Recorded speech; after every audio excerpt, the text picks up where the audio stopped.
көндә бит инде безнең шул интернет чоры, һәм инде дөрестән дә без интернет безнең өчен ул бик шундый ерак әйбер инде. Элек бит инде интернет юк иде, хәзер бит инде ниндидер кеше турында кызыксансаң, интернетка керәсең, Инстаграмга, Фейсбукка, бөтен җирдә ул кешене табып була һәм күрергә була. Нишле ул бүгенге көндә нәрсә белән шөгыльләнә, нинди иҗатлар инде. Һәм инде 15 ел булса, 15 ел элек кеше телевидениедән гына карый иде бит инде. Ничектер артистлар турында шулай ук менә газета, журналлардан хәбәр ала иделәр. Хәзер син интернетта булмасаң, сине кеше югалта. Без инде рәхәтләнеп балалар үстердек, шулай җырлар яздырдык. Ну, чыннан да без югалдык инде бәле. Халык арасына чыкмыйча тордык дип әйтим инде.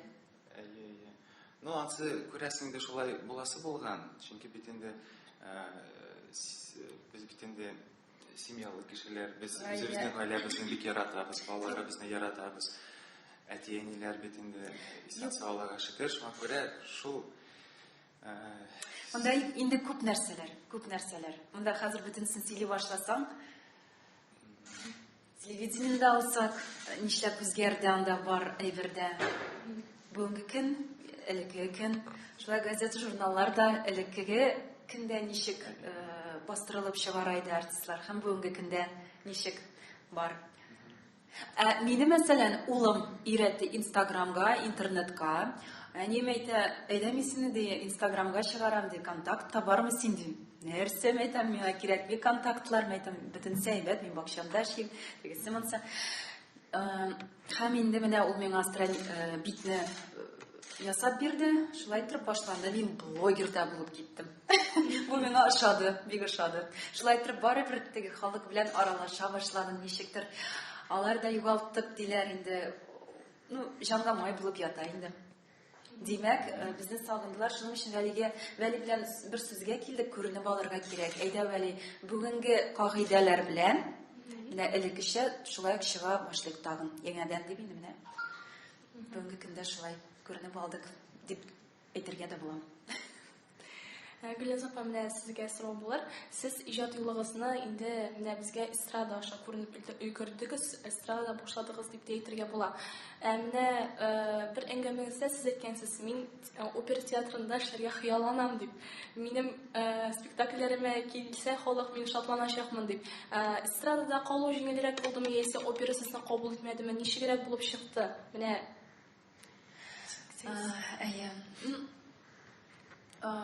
теге тормышлар теге әйтәләр иде, без ничек татарча була инде, мы предполагаем, Бог располагает дигәнчә.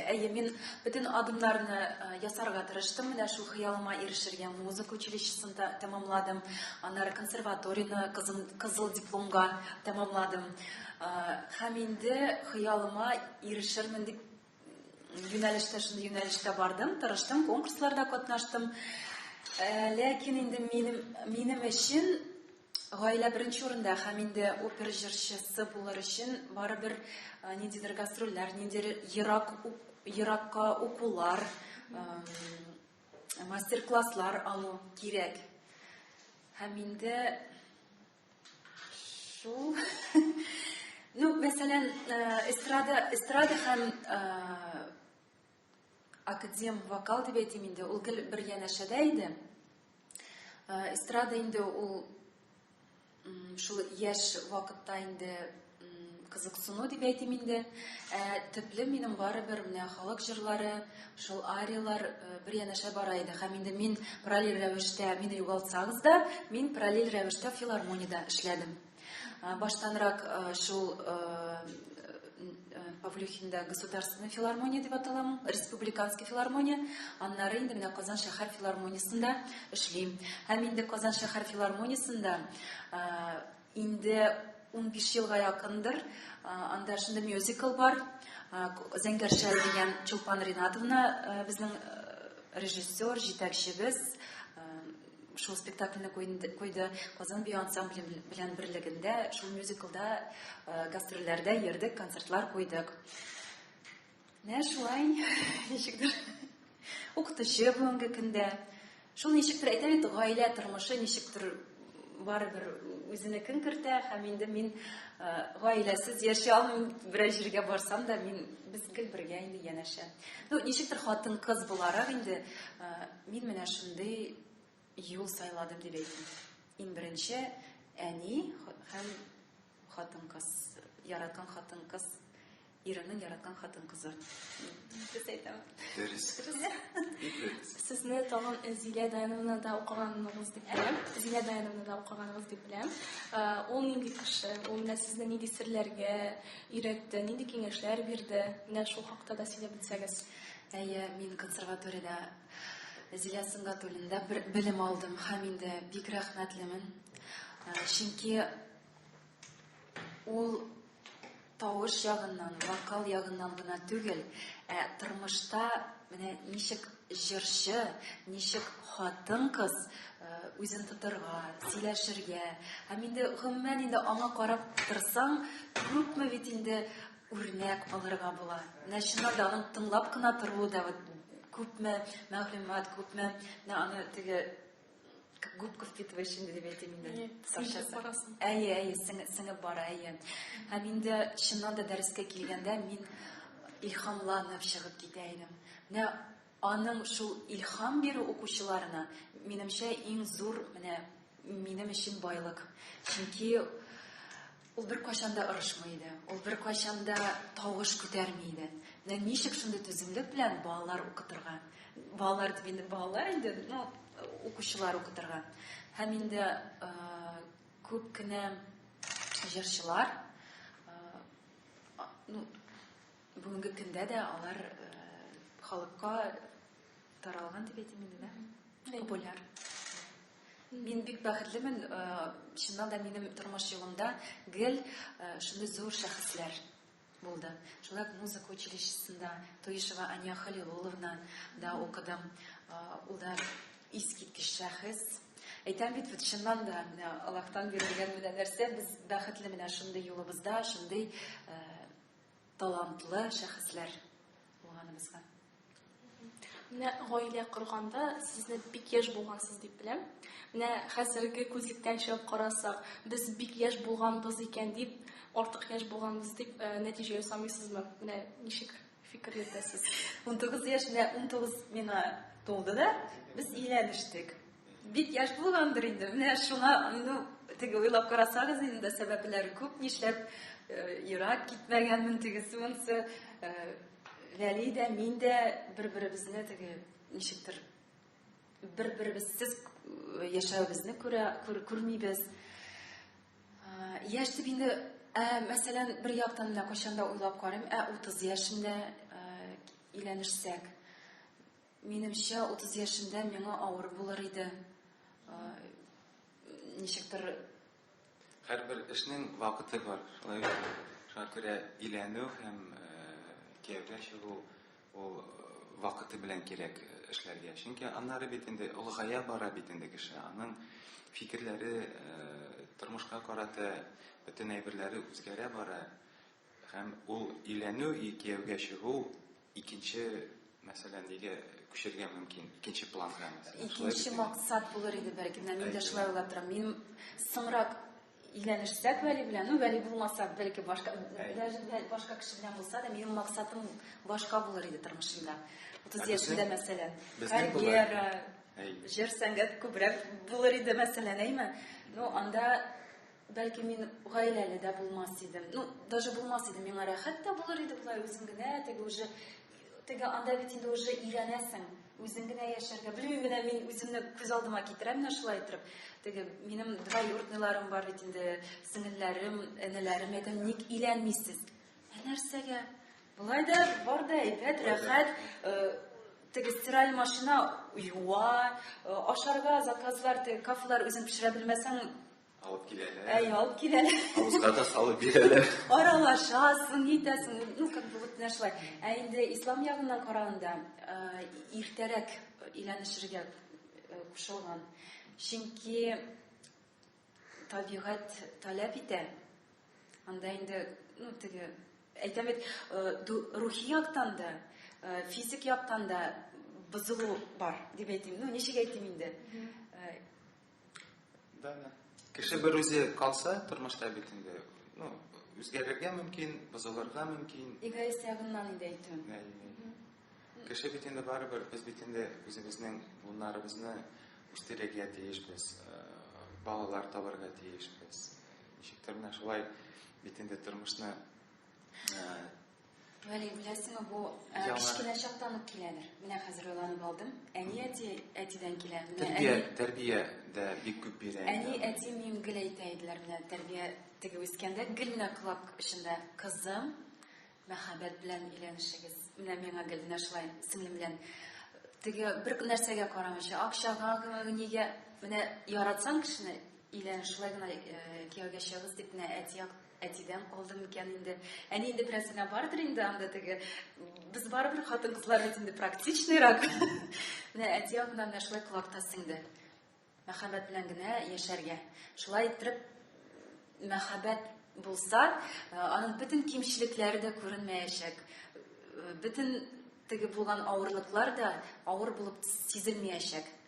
Менә шулай итеп бергә тормыш итегез. Һәм инде әти әйтә иде, бергә үстерегез бер-берегезне. Теге менә хоп и әзер генә түгел, менә чит илдә бит инде нинди ни бара. Мода дип әйтимме соң, баштан аякка басырга, баштан квартира алырга, баштан эш, уку, теге аннары гына өйләнешергә. Вакыт калса. Минем гаиләдә гел шулай дип бергә үсегез. Менә хәзер шул искә килде, башыма килде инде. Ул гомумән бит инде татарларда гел шулай булган. Ул элек-электән үк авылларда шулай бит инде өйләнгән булганнар, бергә эшләгәннәр булганнар. Тормыш гомумән ак-карадан тора. Һәм инде агы да бергә, карасы да бергә үтелсә, син инде көчле, син инде бер нәрсәдә иншаллах сындырмый, ватмый. Син теге ни как пыяла кебек Итү өчен әти-әниләрегез каршы булмадымы менә риза булдылармы шунда ук? Өйләнеше турында. Анда бик кызыксыны. Ну, беләсезме ничек каршы минем гомумән мин әйтәм инде әтисәйме, чөнки мин хатын-кыз буларак инде әле бик яшь кичкенә бала да булган инде. Без Вәли белән танышкач, миңа шул 15-16 яшьләр булгандыр инде. Мин 9нчы класстан укырга гына килдем музыка училищесына. Укырга кердем, Вәли 2нче курста укый иде, мин 1нче курска кердем. Ну, 4 ел без. Анда инде минем уйлар ни юк иде, ниндер мәхәббәт исе юк. Мин гел уку, менә шулай без дусларча, татуларча йөрик инде теге иптәшләр булып. Һәм бер вакыт без бакчада идек. Бакчада Түбән Камадан үзем Түбән Кама кызы Вәли безгә кайтты. Кунакка. Беренче тапкыр. Шулай кайтты да. Берни әйтмичә, һәм инде без инде стәлләр куйдык. Теге без гел теге кунакчыл. Бит инде гел кунакчыл татар халкыбыз шулай бит инде. Мин дә шаккаттым, һәм инде Вәли сүзен башламакчы була. Әти сизенеп, тукта, ашыкма, сабыр бул.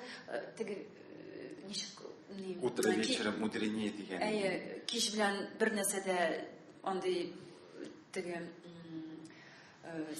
сөйләшүләр алып бармыйбыз. Әйдә иртәгә. Шулай итеп теге аралашып, нитеп кенә утырдык. Инде аннары икенче көнне инде әни инде аңлады, нәрсә ничек кич төннәрен инде әтине майлагандыр инде, җайлагандыр инде. Наны хатын-кыз буларак хәзер инде бик аңлыйм. Вот. Һәм инде икенче көнне менә Вәли улым Насырагач инде әтим, әнием риза булдылар. Монда нәрсә сөйләшкәннәр әни белән әти, нәрсә булып беткән белмим, но әтим әйтте генә. Теге ничек әйтим инде, әйтмәде дә, теге син бала әле, аннары инде тормышыңда синең терәгең булса, минем кебек терәгең булса, мин сине, кызымны Вәлигә тапшыра алам. Һәм инде Вәлине алар теге яраттылар дип әйтим инде. Риза булдылар. Бу инде минем яктан әйтсә. Бар шундый семьялар, гаиләләр, алар әйтә, менә бер күрдә гашык булдык, шаттык бер-беребезне диләр. Менә сезнең ничек булып китте? Дуслар булып йөрдегезме, яисә ничек? Кабынып китте мәхәббәт. Кабынып китә инде, кабынмыйча.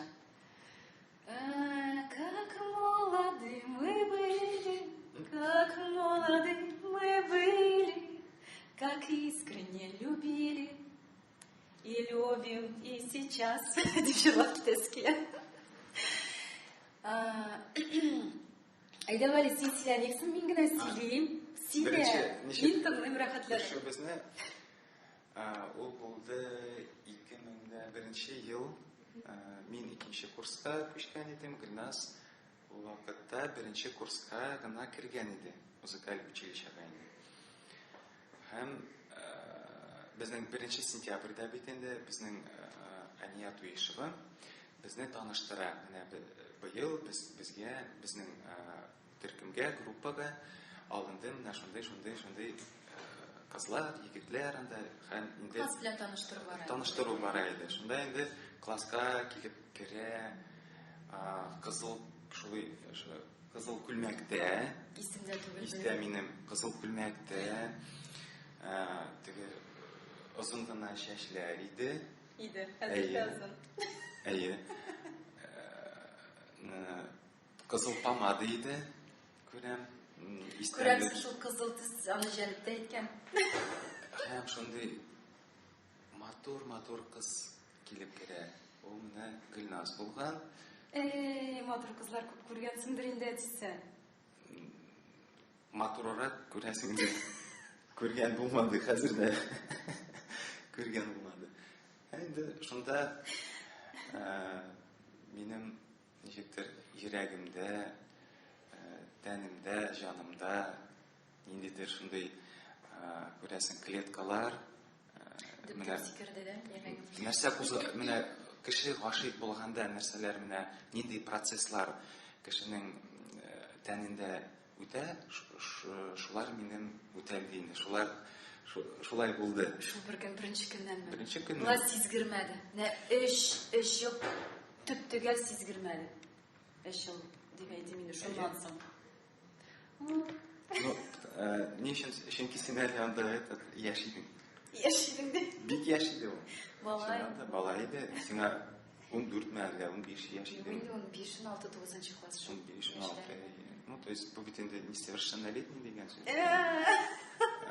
Анда не то чтобы нәрсәдер күрсәтү, анда белмим, ул вакытта бит инде бәлки аңа мәхәббәте кирәк түгел иде. Кирәк түгел, ул гына башында. Бәлки булыр иде, шулай мин мәхәббәтемне күрсәтсәм, ул мине мәсәлән ничектер куркып китер иде, яисә кабул итмәс иде мәсәлән, шулай бит инде. Шуңа күрә без башта безгә сап кына инде, бик сап кына Вәли иде. Теге чыннан да менә әйтим әле, училищеда укыганда теге минем яшьтәгеләр теге анда бит инде барыбер бер яшьтәрәк инде булганбыз укыганда. Ничектер озату ягыннан предпосылкалар була иде. Мин инде шундый бик юк, үзем генә дип инде. Вәли инде бәлки ул яктан инде сабрак булгандыр. Теге бик күрсәтмәскә тырышкан инде. Ну, симында инде алдан инде уйлап эшләгән. Мин вообще үзебезне бәхетле кешеләр дип саныйм, чөнки без менә күрештек тә, гашыйк булдык та, и сразу анда йөри башладык, теге, шулай бит инде яшьләрдә дә, мәсәлән, син минем кызым, мин синең ничек теге пар буларак бергә йөриләр. Без алай сразу башламадык. Без дуслар идек, бер-беребезгә булыша идек. Ул Вәли беләсеңме, минем теге Казан буйлап та бергә йөри идек, автобусларда да, теге трамвайларда, кайдыр бергә кунакка йөри идек. Вәли белдерим әле сине. Минем әтиәнем геләйтә иде, кызым теге серьезный җитди теге ничек әйтим инде. Ни булса инде иләнешеп, менә теге бер менә әнием дә әтим бер-берсенә очрашып инде бүгенге көндә бәхетлеләр. Һәм инде шундый тәрбия белән теге яратсаң, менә бер кеше белән гомергә инде барырга дип инде. Һәм инде менә Вәли минем беренче һәм инде менә шул бүгенге көндә дә киләчәктә дә бергә булырга насыйп булсын иншаллах. Һәм шулай да гаиләдә кем баш, кем муенсың? Кем баш, кем нәрсә? Безнең андай теге рамкалар андай юк дип әйтер идем. Без ничектер ниндидер вопросларны барыбер бергә Әтисе төрлечә була инде. Бер сүзгә килмәсәк инде, барыбер теге вакыт узу белән я мин, яисә Вәли ничектер уйлап, барыбер бер сүзгә киләбез аннары. Теге кайчан да бер сүзле булабыз, кайчан да төрле сүзле булабыз. Анда инде майлыйсың, җайлыйсың үзеңчә. Вәли дә үзенчә инде яхшы шартларын күрсәтәдер инде булай әйбәтрәк булыр дип, мин дә ризалашам. Шулай тормыш. Сез үзегезне идеаль гаилә дип саныйсызмы? Идеаль гаилә дип саныйсызмы үзегезне? Белмим, син ничек син уйландың дип. Без бит инде шуңа тырышабыз бит инде, шулай бит инде. Беләсезме, ул бит инде барып без теге без идеаль гаилә дип без аңа максатыбыз шул теге булырга. Чөнки бүгенге көндә без әни, әти һәм инде балаларыбызга без үрнәк булырга тырышабыз. Инде ул идеаль булырга безнең максатыбыз алар өчен. Чөнки алар үскәч, аларның ниндидер үрнәк булырга тиеш. Алар да киләчәктә менә әни, әти кебек шулай булырга. Аннары кызым белән абыйсы кайчан да теге тавышланы балалар була инде, балалар уенчык бүлә алмыйча йөриләр шунда. Мәйтәм, кызым, улым, син әтиң белән әниңне менә шулай торып мәйтәм тавыш куптырган ишеткән бармы? Юк диләр. Нишләп сез мәйтәм сез шулай үзегезне нитәсез? Мәсәлән, без инде орышсак, әниңдә киләсез. Сез теге орышасызмы, юкмы? Без орышсак, без авызны ябабыз да һәм инде сөйләшмибез. Менә Вәлинең менә шундый начар гадәте бар дип әйтим. Мин бик тиз кабынып китәм һәм тиз сүнеп китәм. Вәли ул менә балык кебек йөргән озак кына вакыт йөри ала, шулай иттереп. Шул күңелләрен сызлата инде, әллә нинди уйлар килә, нитә. Менә шул ягы бар. Булай теге тавышлар, ниләр, Аллаһка шөкер инде. Аны миндә рөхсәт бирмәс идем. Теге кайчан да теге даже теге шундый була, теге бик озак вакыт сөйләшә. Мәйтәм, Вәли, миндә бит кемнеңдер кызы баласы. Мине әни, әтием шулай иттереп нитмәгәннәр дип, әйтеп куясың инде. Һәм инде менә хатын кызга килгәндә барыбер аны бит инде уф кына үстерә балабызны, менә без дә бүгенге көндә үстерәбез. Һәм инде ниндидер ят кеше дип әйтим инде барыбер аңа сүз әйтеп, тавыш күтәреп әйтү һәрбер ата-анага ниндидер яра өсти. Сезнең дингә килү тарихы кызык. Сөйләп үтсәгез иде, ничек булды ул? Ничек дингә кирип киттегез сез?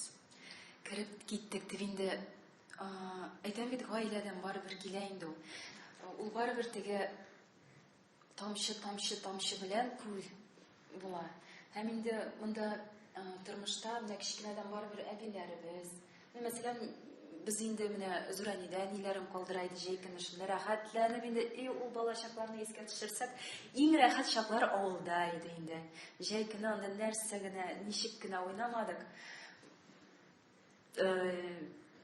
Чумып шул теге быкырдадык инде, ниттек, анда бит инде рәхәт чаклар. Һәм инде менә Зураним һәр йоклар алдыннан һәр төн сайын безгә дугалар өйрәтә иде. Теге әйдәм шуны әйтсәз, конфет бирәм, кем тизрәк, менә шундый уен белән инде. Теге алай йөрәлегез, нитегез дип түгел, уйнап кына. Инде бик теләмәсәк нитми иде.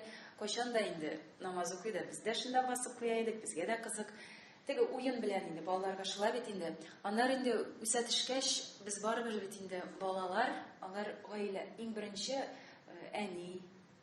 Аннары бит инде әни, әти, аннары тирә-яктагы дуслар, тирә-яктагы коллектив, туганнар, барыбер һәрберни менә шул тамчы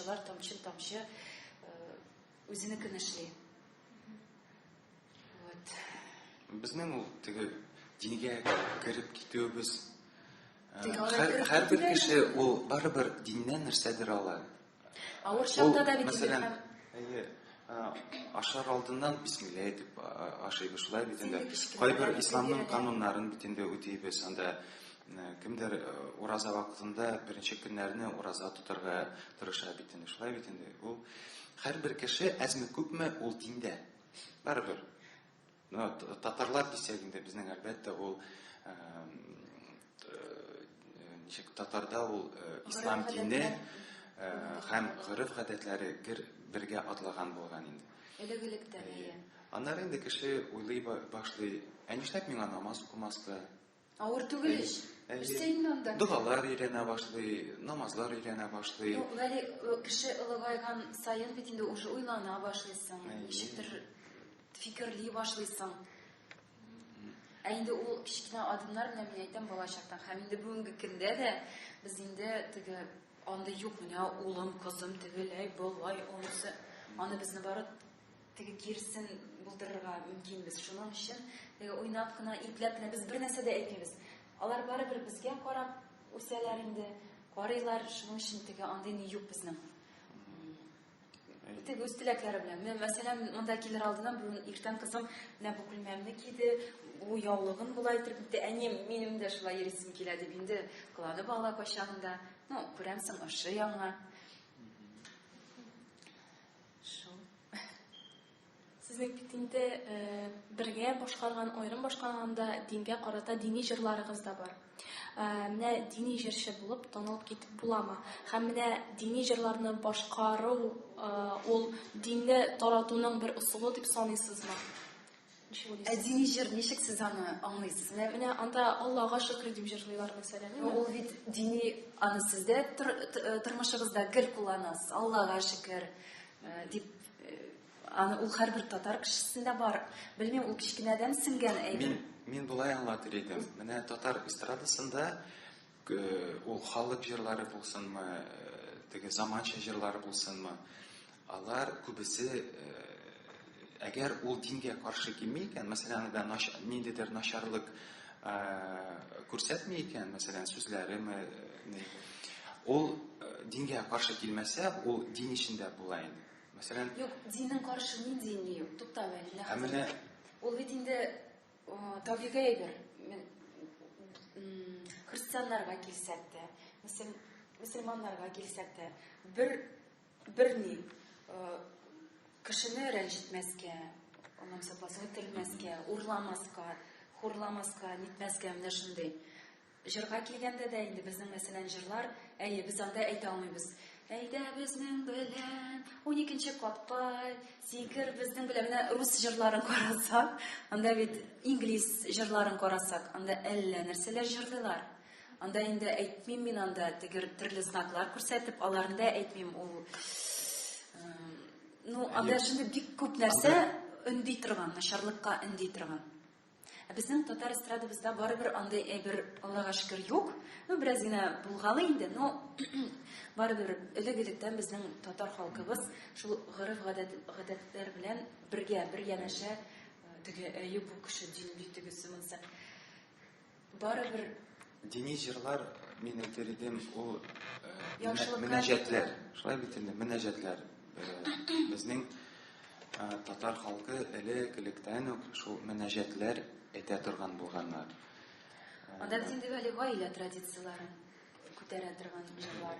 Аннары менә бик ник инде гаилә традицияләре чыннан да бүгенге көндә бик актуаль. Чөнки үзегез күрәсез, чит илдә анда гаилә традицияләре үзгәрә.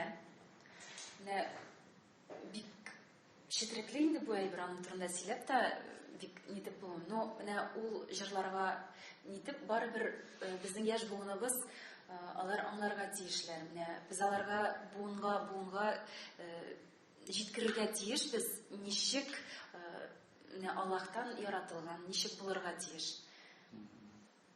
Һәм безнең репертуарда инде дөрестән дә дини җырлар хәзер бар. Юк, вәли, андый Минем өчен дини ничектер- җыр, мин аны әйтмәс идем дини җыр, вәли. Ул барыбер теге алла дини укыйлы, укынамыз, тегесе Но шуны аңлатмакчы булам мин, мәсәлән, әгәр анда каршылык юк икән дингә, Дингә әлбәттә ул каршылык юк, мәхәббәт туган ягына. Әни әтиңне хөрмәтләү, зурлау, рәхмәтле булу. Аннары инде балаларыңны ярату, иреңне ярату. Аннары инде белем алу. Инде начарлыклар анда кешегә ниндидер җәрәхәт китерү, ниндидер ул тыела. Иҗат турында сүз кузгалгач, әйтми калмыйча мөмкин түгел. Менә күптән түгел булган ситуация турында, күптән түгел менә лаякны хит парадында ситуация булып чыкты. Шундый сез беренче урында бардыгыз һәм кинәт кенә ничектер икенче урынга төшеп калдыгыз. Кинәт кенә икенче кеше, ул очракта Расул Габдинова беренче урынга чыкты. Бу хәл ничек булды? Аңлатып үтсәгез иде. Белмим инде, хәзер алай матур булмастыр инде. Без Айсылу Габдинова белән мин аны бик хөрмәт итәм. Җырчы буларак, тавышы ягыннан, артист буларак бик талантлы кыз, хатын-кыз дип әйтим инде. Һәм инде монда нәрсә килеп чыкканын белмибез. Без үзебез дә аңламыйча калдык. анда без дә гаепле түгелбез, Алсу да гаепле түгел. Үзебез дә аңламыйча калдык, чыннан да. Аны Бәлки- күтәрмәскә дип уйлыйм, вәли. Монда Чөнки да, нәрсәдер, бәлки анда техник ягыннан нәрсәдер килеп чыккан. Без аны чыннан да үзебез бик кызык әйбер булды. белмибез. Төнге 12-дә шулай иде, аннары иртәнге 3-тә үзгәрде. Бәлки теге компьютерный сбой була бит инде. Булай, Бәлки шулай аңламыйча килеп калдык, чыккан. үзебез дә аңламыйча калдык. Ну, булай, конечно, бик ни булды инде. Күңелгә, Неприятно. булай инде, Без- күрәмсең, моны узуы да кирәк булган. Узуы кирәк булган. Чөнки Айсылу да бик лайклы, бик лайклы. Һәм Вәли апай, сезгә сорау булар. Сезне бит инде без Казан егетләренең солисты буларак халык үзенә хәтерендә калдырды. Һәм сез менә ул коллективка ничек килеп эләктегез? Һәм ни өчен ул коллектив таркалды? Менә шул тарихны сөйләп үтсәгез иде. Мин анда килдем 2000 елда. Аларның студиясына килгән идем, үземнең Җырларны яздырырга инде килеп. җырларны яздырырга. Һәм ул вакытта алар бер солистсыз калган булганнар иде. Ул Илназар булган инде. Ул вакытта ул киткән булган. Һәм алар миңа инде мөрәҗәгать иттеләр. Вәли, менә безнең ансамбльгә бер кеше кирәк. Һәм менә син безгә ошадың, без сине алыр идек. Һәм шулай теге уйлап кара дип мине җибәрделәр инде. Берничә көн үткәч, ул коллективны мин карадым, ниттем, ничектер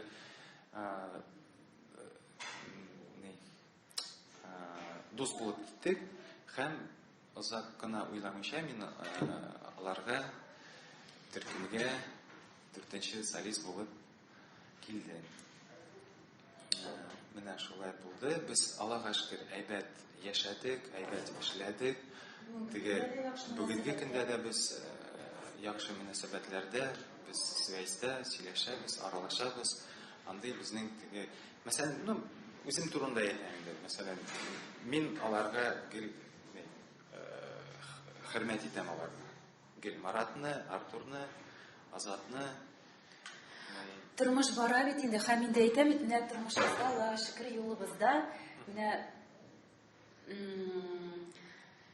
Аллаһка шөкер, инде ниндидер менә кеше белән аралашасың, барбер ниндидер үзеңә нәтиҗә аласың, ниндидер үсеш аласың. Һәм инде бүген менә шул кешеләр белән аралашу, үсеш аласың.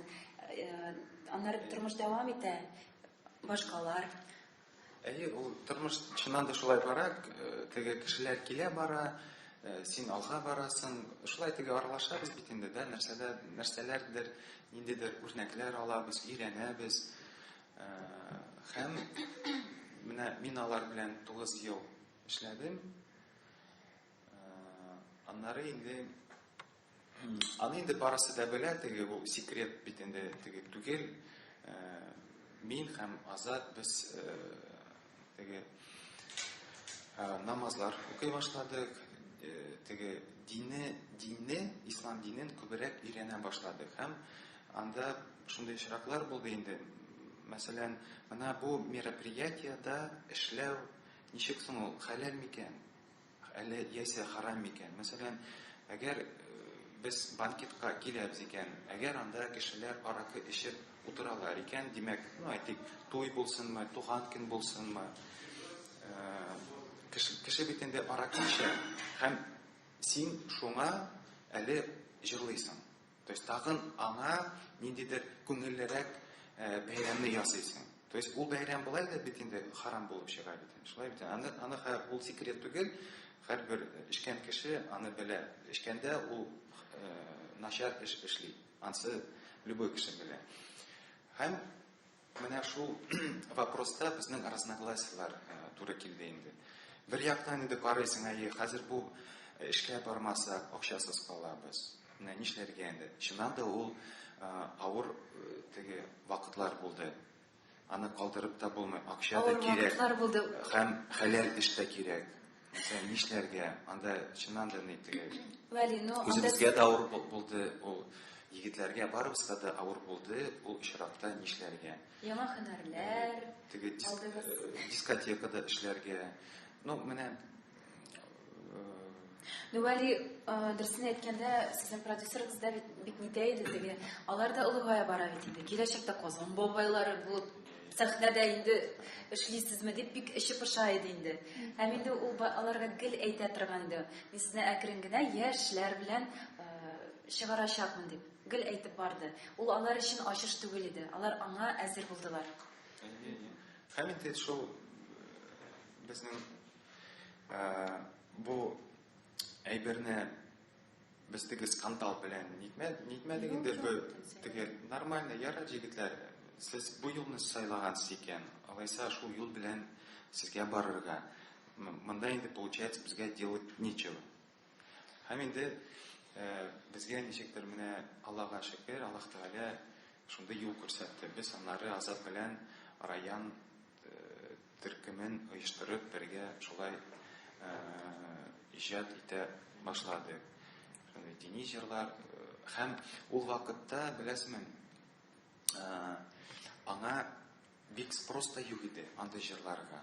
Но Аллаһка шөкер, менә никахлар вакыты шундый килде. Шундый матур, хәләлчә никахлар үткәрү бәйрәм модага килде.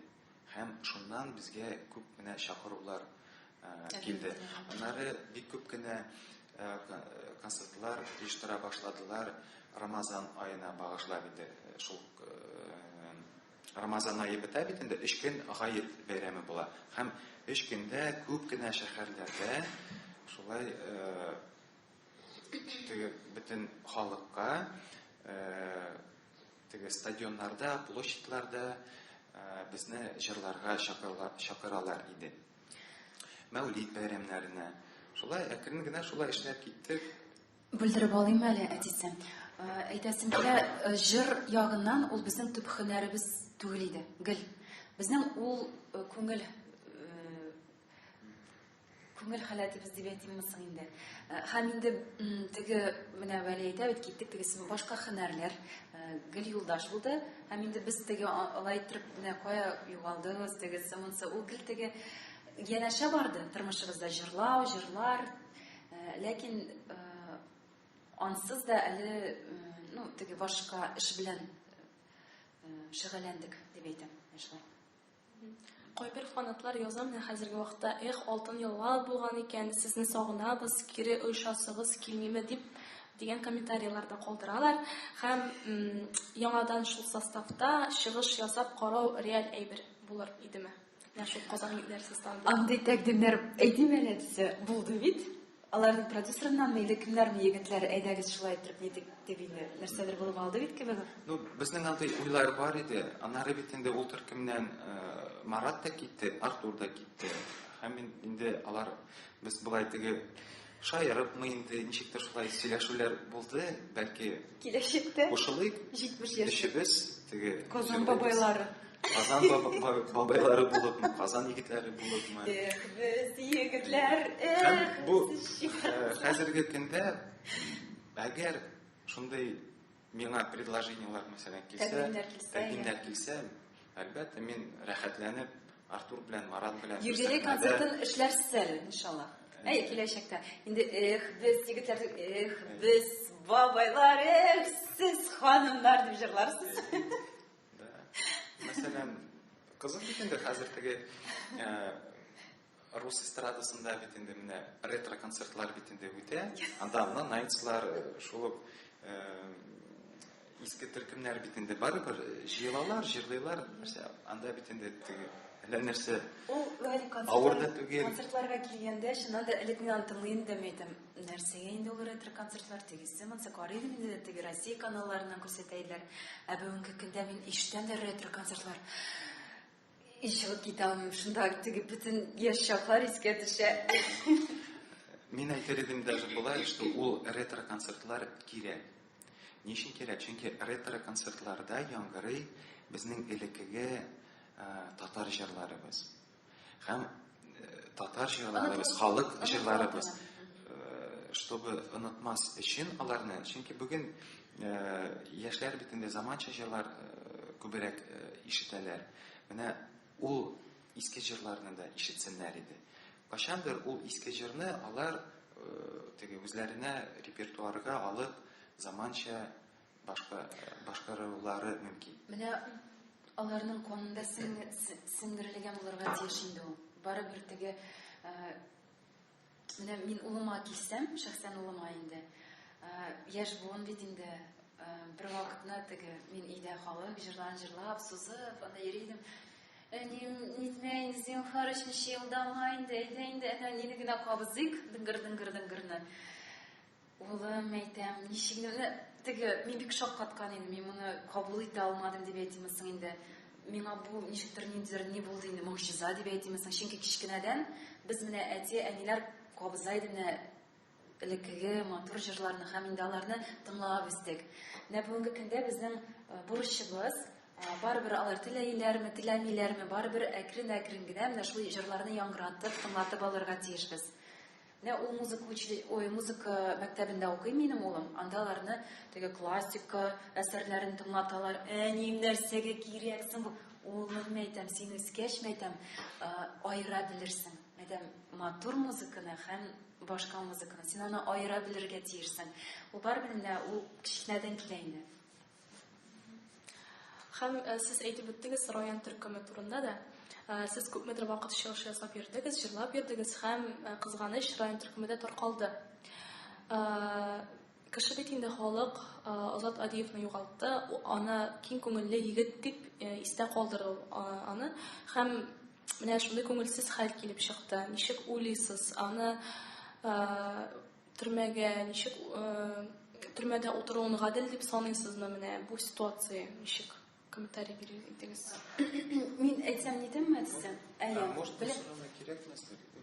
Вәли, мин просто шулай итәргә әйтеп китәм. Безнең эчендә бу теге шок итә дип әйтәмсең инде. Чөнки без аларның гаиләләрен бер яхшы яктан гына белә идек, барыбыз да белә идек. Шул Казан егетләрендә булган Марат Артурлар да алар өчен дә шок дәрәҗәсе иде. Без аңламыйча калдык. Ничек нәрсә килеп чыкканын. Һәм инде теге әйтә алмыйм, без теге гаиләләр белән тату йөри, теге күрешеп, нитеп Марат Артурлар гаиләләре белән, Азат гаиләләре белән алай теге аралашмыйдык, но барыбер теге элемтәдә була идек. Һәм инде бүгенге көндә дә әйтә алмыйм, безнең Азат гаиләсе турында гел яхшы гына фикерләр, яхшы гына уйлар. Менә бүгенге көндә дә без ничек тә менә шулай аңламыйча калдык. Менә ничек бар инде. Анда серләр күптер. Теге кайберләрен даже без үзебез дә бәлки белеп тә битермибез. Но шулай килеп чыкты инде, шулай буласы булган күрәсең. Һәм инде сөйләп үтсәгез, менә сез бит инде үз өегез белән торасыз, әйме? Ничек барсына да өлгерәсез? Менә сез бакчада да эшлисез, бергәләп, укытырга да өлгерәсез, сез Гөлназова, артист булып та чыгышлар ясыйсыз. Ничек барсына да өлгерә аласыз? Менә мин шаккатып карыйм сезнең Инстаграмдан. Сез ничек өлгерәсез? Мин сезне карамыйм. Тегендә, теге шәһәр дәрәсенең теге төбәгендә икенче көнне тегендә интервью аласыз. Инде бүген монда утырасыз. Субханалла, мин дә шаккатып карыйм кайчагында. Булай инде, Аллага шөкер. Ну, ничектер теге кайчагында әйе планлаштырып куясың, менә шулай эшләрмен тегесен менә планлаштырып куясың, килеп чыкмый. Шуның өчен менә барысын да Аллага тапшырып инде. Шул Ул үзеннән шулай теге тормыш бара бит инде. Шулай килеп чыга әле, мәсәлән, ул бүген сезнең өчен шаккатыргычдыр. Безгә менә сезнең яшәү режимыгыз шаккатыргыч мәсәлән. Теге субханалла инде күзләр генә тимәсен. Һәм менә бу шартларда балаларны шул ук тәрбияләү ул авырлык тудыра дип әйтәм, чөнки хәзер бит инде гаджетлар, телефоннар заманасы киттеме. Безнең заманда да ул ничектер аз иде, ул юк иде кебек. Бөтенләй юк иде. Сезнең заманда Минем шул мин Инстаграмда 2 ел гына. Аңа кадәр минем телефон бөтенләй юк иде. Минем мондай телефон түгел, менә кнопка мин кай вакыт, мәсәлән, алмыйдым менә. Гөлназ кирәк иде, мин аңа шалтырата идем. Аның телефоны Кайдыр ятан да теге чирәмдә. батарея сүнеп, инде 3 көнлек, 5 көнлек Мине кайдыр табып калдырган булмый иде. булган. Яисә Шулай табып булмый иде. эштән мәсәлән шылтырата иде, Вәли аркылы, әни аркылы мине эзлиләр. Минем янымда бөтенләй телефон юк иде. Юк. И телефонда юк, монда да телефоны юк иде. Һәм минем 2 ел өйрәнде. Миндә хәзер беләсезме, менә ул телефон ягына килгәндә, барыбер менә балаларга да ничек ул барыбер булачак, ул янәшә бара тормышта, һәм инде аларны өйрәтергә кирәк менә кирәкле мәгълүмат һәм кирәк булмаган мәгълүматны айыра белү. Менә бөтенләй инде гомумән аның гына түгел, тормышта айыра белү, бөтен нәрсәне айыра белү без аларга өйрәтергә тиешбез. Менә шул. Баланы инде телефонсыз, интернетсыз вообще калдырып булмый. Аңа барбер интернетка кереп, нәрсәдер, ниндидер дәресләр өйрәнү, мәсәлән, онлайнлар бит инде китте. Һәрбер балада хәзер ул смартфон бар. Просто ул бала аңларга тиеш. Нәрсә ул смартфон? Ни өчен кирәк? Нинди анда начар яклары бар? Мәсәлән, өчен түгел, буш вакытны уздыру өчен түгел, шөгыльләнү өчен генә.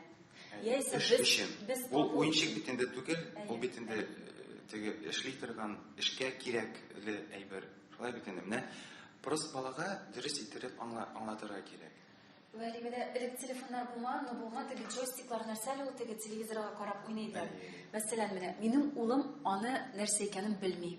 Ул теге күрә иде кемнәрдәдер, кемдер бүләк тә итмәкче иде. Мин аны теге кырткына бесеп кисеп алай түгел, юк, ничектер аңлата иде. Юк, аңлатуда түгел Вәли, без аны күрсәтми дә идек, дип әйтим. Мәсәлән, ул аны бүгенге көндә дә аңламый, аңа кызык та түгел ул. Инде менә бер уйнап караган булса, инде анда аны мәсәлән туган көнгә алмакчы иделәр, мәсәлән, әйме туган көнгә. Бетте, көне төне шунда уйнар иде. Шуның өчен ата-ана бит инде без аларның юлларын бераз генә юнәлтергә тиешбез. Менә тормышта да шулайрак. Инде юнәлтеп аларга өйрәтергә тиешбез. Аннары үзгәч, алар инде үз башлары белән, үз фикерләре белән үзләре уже юлларын юнәлтеп айыра белергә тиешләр. Безнең бурычыбыз шул. Һәм инде хәзер күп кенә ата-аналар балаларын инде кем әйтмешли тууга ук төрле түгәрәкләргә бирәләр, төрле музыкаль мәктәпләргә, биюләргә бирәләр. Әмма сез ничек балаларыгызны? Менә мин кечкенәдән әнием, әтием икенче гимназиядә белем алдым, Түбән Кама шәһәрендә. Һәм инде анда бөтен түгәрәкләр бер шул гимназиядә иде. Биюгә, музыка мәктәбенә, анда фортепиано җырлау, рәсем ясау. Анда мин 3 мәктәп битердем. Бию мәктәбен, шул музыка мәктәбен һәм рәсем ясау мәктәбен. Һәм инде алар бүгенге көндә дә минем тормышымда бик булыша дип әйтим. Мәсәлән, мин кичкенәдән үземне рәссамчы, дизайнер дип хис итә идем. Бүгенге көндә дизайнер, рәссамчы булмасам да, менә җырчы, мәсәлән, әйме укытучы, ул дизайнер һәм рәссамчы яклары барыбер тормышымда гел янәшә. Ул минем гаиләмдә, өемдә, минем сәхнәдә барыбер образлар сайлау. Һәм инде миндә шундый фикердә, балаларны бездә тырышабыз төрле юнәлештә алып барырга, ләкин алар теләге белән. Менә мәсәлән, мин күрәм, аларга ышанмый. Нәрсәгә йөртергә? Акчаны да, вакытны да әрәм итеп. Ну, алар инде бар түгәрәкләре үзләре. Без инде улның әйдәтегендә бармыйбыз. Теге безгә инде илтеп куяулары, көтүләре, анда 1-2 сәгать көтәсең, утырасың. Әним, тәлим, әйдә улым, синең өчен. Минем әниятиләрем дә шулай итеп безнең өчен инде безнең үсеш өчен тырыштылар. Һәм инде бездә бүгенге көндә шулай балаларыбызга төрле яктан хоккей, гимнастика, йөзү, рәсем ясау, аннары конструирование нәрсәдә машиналар, әллә нәрсәләр инде. Минем дә шулай Бию. теге үскән чакларым шулай үтте. Мәктәптә укыдым, музыкаль мәктәптә укыдым, хоккейга йөридем. Анда карате, бассейн, әллә кайларга бит инде йөргәнбез. Һәм менә мин аны аңладым, ул ни бирде инде. Бик, файда бирә инде кешегә. Ул бит инде сине ача, төрле яктан ача. Аннары зур үскәч инде син аңлыйсың, менә бу миңа якынмы, юкмы, кирәкме, юкмы, килеп чыгамы, юкмы. Минемчә кирәк балаларны. Аларның буш вакытлары булырга тиеш түгел. Ну, ничек инде әйтәм, буш вакытлары булырга тиеш, әниятигә булышырга, бакчада булышырга, буш вакытлары, кунакта туганнар белән аралашырга. Ә менә буш вакытта телефонда утыру, урамда йөриләр көне төне, теге үз өебез белән яшәгәч, рәхәтләнеп йөриләр көне, өйгә кермиләр дә җәй көне, буш көне. Менә шундый гына буш вакытлар булырга тиеш. Күңел өчен, күңел өчен, табигатьтә. Һәм инде әңгәмәбезне йомгаклыйк. Яшәүнең мәгънәсе нәрсәдә дип уйлыйсыз? Сезнең фикерегезчә. Аны теге, төрлечә әйтергә була инде, шулай бит инде. Кем ничек, кемгә нәрсә хас, теге кемгә нәрсә якыннарак. Мин әйтеп китим әле дисек, гафу син уйлый торайма. Менә минем өчен ике дөнья бәхетенә ирешү. Ике дөнья бәхетенә ирешү. Шул монда да, киләчәктә дә. Шуның өчен теге Аллаһ Тәгалә әйткән бит, авыр айтмагыз. Не усложняйте. Насип булсын. Минем өчен шул. Мин әлбәттә кушылам һәм өстәп кенә куйсам, теге бу тормыштан Аллаһ ризалыгын алу. Буыныбызга, киләсе буыныбызга тапшыру. Шул була инде ул. Мәсәлән, Аллаһ Тәгалә бит инде дәвам итү. Коръәндә, сөннәттә бит инде өйрәткән, күрсәткән, пәйгамбәребез күрсәткән, ничек яшәргә, ничек хәтта күршеләр белән дә нинди мөнәсәбәттә буларга, ничек балаларны үстерергә һәм нәрсә балаларга әтигә карата нинди мөнәсәбәттә, әнигә карата, бөтен җәмгыятькә карата нинди булырга без тиешбез. Монда бөтен нәрсә акча мәсьәләсенә дә килгәндә бөтен җаваплар бар. Әгәр кеше аларны булдыра алса, Алла бирсә, Аллаһ Тәгалә ул кешедән канәгать була. Һәм Алла бирсә, ул шул ике дөньяның бәхетен табачак. Бу дөньяда да бәхетле була ул. Һәм ни өчен бәхетле була? Чөнки ул аның җаны тыныч була. Рәхмәтле булып яши Аллаһ Тәгаләгә бүгенге көндә. Киләсе дөньяда да бәхетле була.